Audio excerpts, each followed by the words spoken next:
Hello नमस्कार दोस्तों, आपका स्वागत है। आप पढ़ रहे हैं कक्षा 12वीं एनसीईआरटी गणित, जिसमें आप अध्याय 2 प्रतिलोम त्रिकोणमितीय फलन की प्रश्नावली 2.2 देखते हैं। तो देखिए यहाँ पे कहा गया है निम्नलिखित को सिद्ध कीजिए, जिसमें पहला सवाल हमें सिद्ध करना है 3 साइन इनवर्स एक्स का मान बराबर होता है sine inverse 3x minus 4x घन के, और जहां पे जो x का मान होगा वो -1/2 से +1/2 के बीच रहेगा। हमें इससे ज्यादा मतलब नहीं है, क्योंकि हम x का मान नहीं रखेंगे, हम LHS लेकर के RHS सिद्ध करेंगे।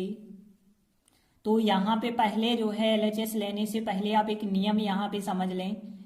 पहला नियम है यहाँ पे, यदि साइन इनवर्स और यदि थीटा के स्थान पे या एक्स के स्थान पे साइन थीटा होता है, ध्यान देना, यदि हम बात करें साइन इनवर्स के साथ साइन थीटा है तो साइन साइन आपस में अलग हो जाते हैं, आंसर होता है थीटा। यदि हम यही बात पलट के करें, दूसरा नियम कि साइन बाहर है और साइन इनवर्स थीटा अंदर है, तब भी साइन इनवर्स से साइन अलग हो जाएगा, आंसर क्या आएगा, फिर भी थीटा आएगा। तो कहने का अर्थ है, जैसा हमने यह साइन में नियम बताया वैसे ही कॉस में टेन में हर एक त्रिकोणमितीय अनुपात के साथ ऐसा होता है कि इनवर्स और बिना इनवर्स वाला दोनों एक साथ आ जाते हैं। यदि इनटू में या कोष्टक लगा हो सकता है उनके बीच में, तो वो आपस में कट जाते हैं, केवल थीटा बचता है। तो इस वजह से यहाँ पे देखिए साइन इनवर्स के साथ x है, तो x के स्थान पे हम यदि साइन रख दें, क्यों साइन रख दें, क्योंकि साइन से साइन कट जाएगा, थीटा आएगा। तो यदि हम यहाँ पे मान के चलें कि x का मान जो है वो साइन थीटा है, ध्यान देना x का मान हमने मान लिया साइन थीटा है, तो फिर देखिए फिर हम LHS ले सकते हैं, और LHS यदि हमने ली तो 3 साइन इनवर्स x होगा, फिर होगा ना। अब यहाँ पे और आगे यदि आप सॉल्व करेंगे तो देखा जाए, यदि तो 3 लिखा हमने, साइन इनवर्स लिखा, और x के स्थान पे क्या रख देंगे आप, साइन थीटा रखेंगे।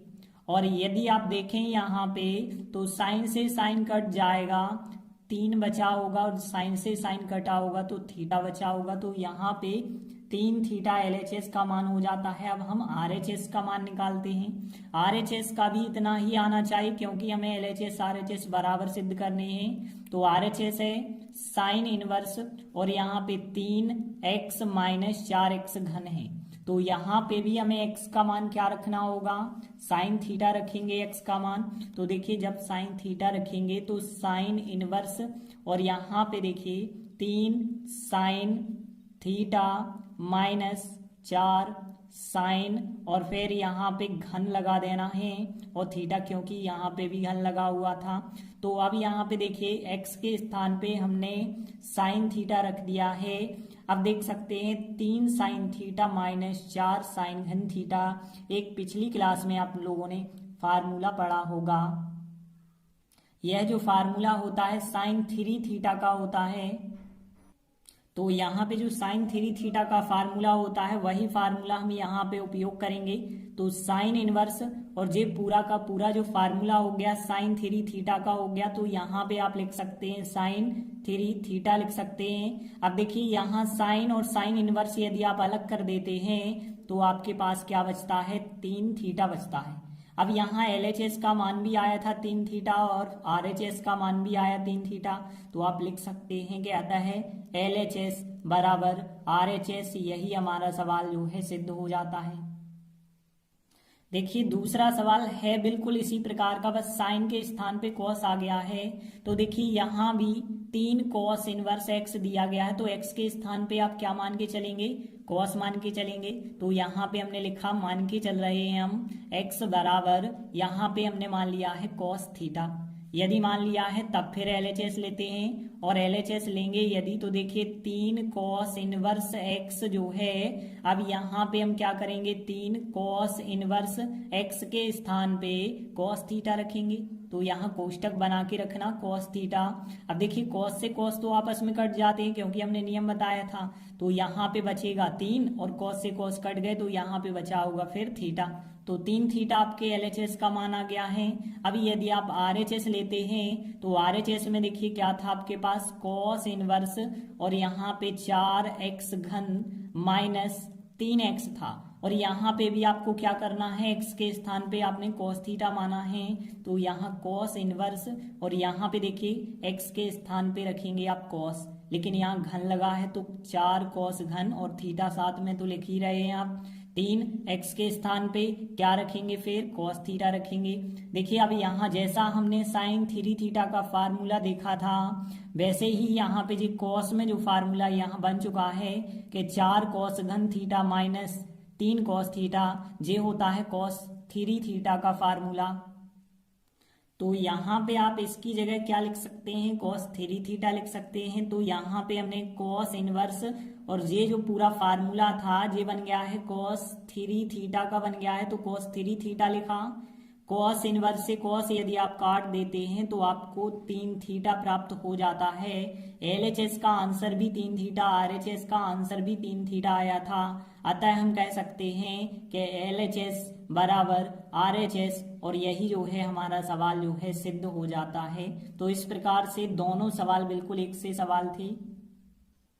देखिए अगला तीसरा सवाल है, सिद्ध करना है हमें tan inverse 2/11 plus tan inverse 7/24, इन दोनों का योगफल किया जाए तो tan इनवर्स 1/2 आएगा। देखिए अब tan का जो है योगफल का एक सूत्र होता है, हम आपको एक सूत्र बता रहे हैं, तो यहाँ पे आप इस सूत्र को याद रखें क्योंकि सबसे ज्यादा लगने वाला फार्मूला है tan इनवर्स x और tan इनवर्स y। यदि आप दो टेनों को जोड़ते हैं तो इनके लिए जो फार्मूला है आंसर आता है 1 tan में, आंसर आता है 1 tan में, tan इनवर्स में। और देखिए यहाँ पे जैसे आपने पिछली क्लास में tan a plus tan b वाला फार्मूला देखा होगा, वैसे ही यहाँ पे फार्मूला आता है tan इनवर्स x और tan इनवर्स y का जो योगफल होता है x प्लस वाई बटे 1 माइनस एक्स वाई, यह फार्मूला होता है। तो आपको इसी फार्मूले के द्वारा इस सवाल को कर देना है। तो देखिए यहाँ पे यदि हम LHS ले लेते हैं तो LHS साइड क्या है आपके पास, tan inverse 2/11 plus tan inverse 7/24। यदि आप देखें तो यहाँ पे tan इनवर्स x हो गया, tan इनवर्स y, दोनों के योगफल का फार्मूला लगाएंगे तो क्या आएगा, देखिए tan inverse x plus Y, x है 2/11, y है 7/24, तो 2/11 प्लस 7/24 आएगा। और नीचे जो है 1 माइनस एक्स वाई होता है, तो 1 माइनस एक्स, एक्स का मतलब 2/11 होगा। और फिर यहाँ पे कोई चिन्ह नहीं है, आप गुणा लगा सकते हैं इंटू, और वाई, वाई का मतलब है यहाँ पे 7/24। अब देखिए इस प्रकार के सवाल को आप कैसे सॉल्व करते हैं। देखिए हमें पता है 11 और 24 का एलसीएम थोड़ी सा हमें पता नहीं है, या फिर होगा तो थोड़ी बड़ा होगा। तो ध्यान देना 11 है बटे में, 24 है बटे में, 11 है बटे में, 24 है बटे में। तो हम क्या करते हैं कि हर एक स्टेप को 11 गुणित 24 से गुणा कर देते हैं। तो 11 गुणित 24 से यदि आप गुणा करते हैं तो देखिए आपको क्या मिलेगा, यदि हम 2/11 में 11 गुणित 24 से गुणा करेंगे तो 11 से 11 कट जाएंगे, 24 दूनी 48 आएगा। तो यहाँ पे देखिए हमने लिखा tan इनवर्स 48, फिर प्लस का चिन्ह लगाया। अब देखिए 7/24 है अगला पद, 7/24 में यदि आप 11 गुणित 24 से गुणा करेंगे तो यहाँ 24 से 24 अलग, 11 इंटू 7 करेंगे तो 11 7 77 यहाँ पे प्राप्त होगा बटे। अब देखिए एक में भी हमें 11 और 24 का गुणा करना होगा, तो यहाँ पे तो कुछ कटेगा नहीं, तो सीधा 24 गुणित 11 गुणित 1 करेंगे तो कितना आ जाएगा, यहाँ पे आएगा 264 आएगा। तो यहाँ पे देखिए 264 लिखा, माइनस, अब देखिए यह पूरी एक ही संख्या है, तो यहाँ पे यदि आप देखें 2/11 गुणित 7/24, इसमें भी आपको 11 गुणित 24 से गुणा करना होगा। तो 11 से 11, 24 से 24 आप काट देंगे, 7 गुणित 2 कितना बचा होगा, 14। अब देखिए यहाँ पे और आगे यदि आप सॉल्व करते हैं तो tan इनवर्स ऊपर यदि आप जोड़ देते हैं 48 और 77 को जोड़ते हैं तो 125, और यहाँ पे 14 को यदि आप घटा देते हैं तो 250। और देखिए आप यहाँ पे सरल कर सकते हैं सवाल को, तो यहाँ पे देखिए tan इनवर्स कितना प्राप्त होगा, यहाँ पे 125 और 250 तो आपस में कटते हैं, 125 का दुगना होता है 250, तो 125 एकम 125 और 125 दूनी 250, तो tan इनवर्स 1/2 आ जाएगा और 1/2 ही हमें RHS के रूप में सिद्ध करना था, तो हमें यहाँ पे RHS प्राप्त हो जाता है। तो हम कह सकते हैं लास्ट में क्या आता है, LHS बराबर RHS, और यही हमारा सवाल जो था सिद्ध हो जाता है। तो इस प्रकार से आप कोई भी सवाल सिद्ध कर सकते हैं। देखिए अगला सवाल है 2 tan inverse 1/2 plus tan inverse 1/7 बराबर सिद्ध करना है tan इनवर्स 31/17। तो यहाँ पे देखिए अभी तक हमने जो सवाल सीखा है, पिछला सवाल tan inverse x plus tan inverse y वाला फार्मूला तो आपको पता हो गया, लेकिन ध्यान रखना tan के आगे कोई नंबर नहीं लिखा था, तब यह फार्मूला आप उपयोग कर सकते हैं। अब यहाँ पे देखिए tan के आगे 2 लिखा है, तो सीधी सी बात है कि यहाँ पे बना 2 tan इनवर्स x, और 2 tan इनवर्स x का फार्मूला तो आपको पता नहीं है, तो फार्मूला क्या होता है देखिए 2 tan इनवर्स x का मतलब आप 2 बार tan इनवर्स x लिख सकते हैं ना। अब देखिए बिल्कुल जो फार्मूला हमने यहाँ पे पढ़ा था कि tan inverse x plus Y बटे 1 माइनस एक्स वाई, यही फार्मूला यहाँ पे आप लगाएंगे, tan inverse x plus x होगा बटे 1 माइनस एक्स इंटू एक्स होगा, क्योंकि y के स्थान पे भी x हो गया है। तो यहाँ फिर 2 tan इनवर्स x का जो हमें मान प्राप्त होगा, tan इनवर्स 1x और 1x 2x बटे 1 माइनस एक्स इंटू एक्स करेंगे तो x वर्ग। तो यहाँ पे आपको फार्मूला पता हो गया 2 tan इनवर्स x का यह फार्मूला होता है। तो देखिए हम LHS साइड लेते हैं और फिर 2 tan इनवर्स x का यह फार्मूला लगाएंगे।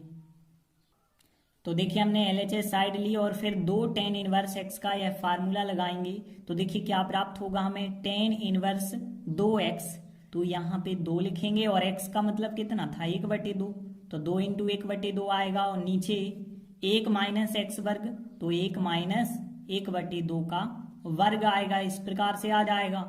और प्लस आपको जो tan इनवर्स 1/7 है इसे अभी लिखते चलना, बाद में हम इन दोनों का योगफल वाला फार्मूला भी लगाएंगे।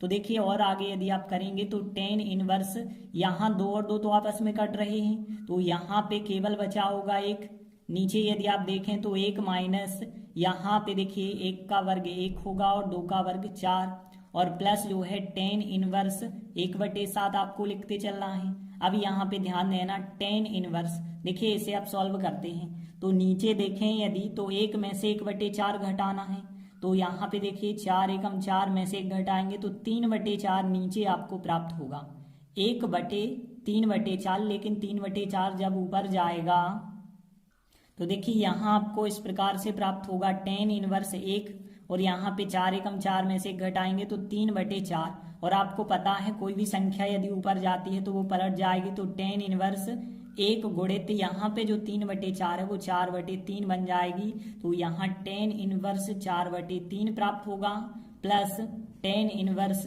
1/7। आप देख सकते हैं यहाँ पे tan inverse x plus tan inverse y वाला फार्मूला बन जाएगा। तो यहाँ पे tan इनवर्स x और tan इनवर्स y दोनों के योगफल का फार्मूला लगाएंगे, तो देखिए यहाँ पे क्या प्राप्त होगा, tan inverse x plus y होता है ऊपर, तो यहाँ x कितना है 4/3 प्लस y कितना है 1/7, और नीचे क्या होता है 1 माइनस एक्स इंटू वाई, तो 1 माइनस 4/3 इंटू 1/7 हो जाएगा। अब देखिए यहाँ पे कैसे सॉल्व करेंगे, जैसा हमने पिछले सवाल में बताया बटे में 7 है और 3 है, तो यहाँ पे आप 3 गुणे 7 से पूरे समीकरण में गुणा कर देते हैं, मतलब जो पूरा स्टेप है अंश बटे हर का, इस पूरे में आप गुणा करेंगे। तो देखिए यहाँ पे कैसे गुणा होगा, 4/3 में आप 3 और 7 से गुणा करेंगे तो यहाँ 3 से 3 कट जाएगा, 4 गुणे 7 कितना आएगा 28। तो यहाँ पे देखिए हमने लिखा tan इनवर्स, यहाँ पे कितना आएगा 28 प्लस 1/7 में भी आप गुणा करेंगे तो क्या आएगा, देखिए 1/7 में यदि आप 3 गुणे 7 से करेंगे तो यहाँ 7 7 कट गए, कितना आएगा केवल 3 आएगा। अब देखिए यहाँ पे 1 में भी गुणा करना होगा, तो 1 में यदि आप 3 और 7 से गुणा करेंगे तो कोई भी संख्या नहीं कटेगी, 7 3 21 आएगा, फिर माइनस का चिन्ह है। अब देखिए यहाँ पे यदि आप इसमें करते हैं 4/3 इंटू 1/7, इसमें आप गुणा करेंगे 3 गुणे 7 से, तो 3 से 3, 7 से 7 कट जाएगा। यहाँ पे केवल 4 एकम 4 बचा होगा, तो इस प्रकार से आप इसे सॉल्व कर सकते हैं। और आगे यदि आप सॉल्व करेंगे तो tan इनवर्स यहाँ 28 और 3 जोड़ेंगे तो 31, यहाँ पे घटाएंगे तो कितने बचे 17, और यही आपका फिर RHS आ जाता है। तो इस प्रकार से सिद्ध हो जाता है कि LHS बराबर RHS। तो हम लास्ट में लिख सकते हैं अतः LHS बराबर RHS, और यही हमारा सवाल सिद्ध हो जाता है। तो इस प्रकार से हमने 4 महत्वपूर्ण क्वेश्चन किए। आगे के वीडियो में हम आगे के सवाल करेंगे। तब तक के लिए धन्यवाद।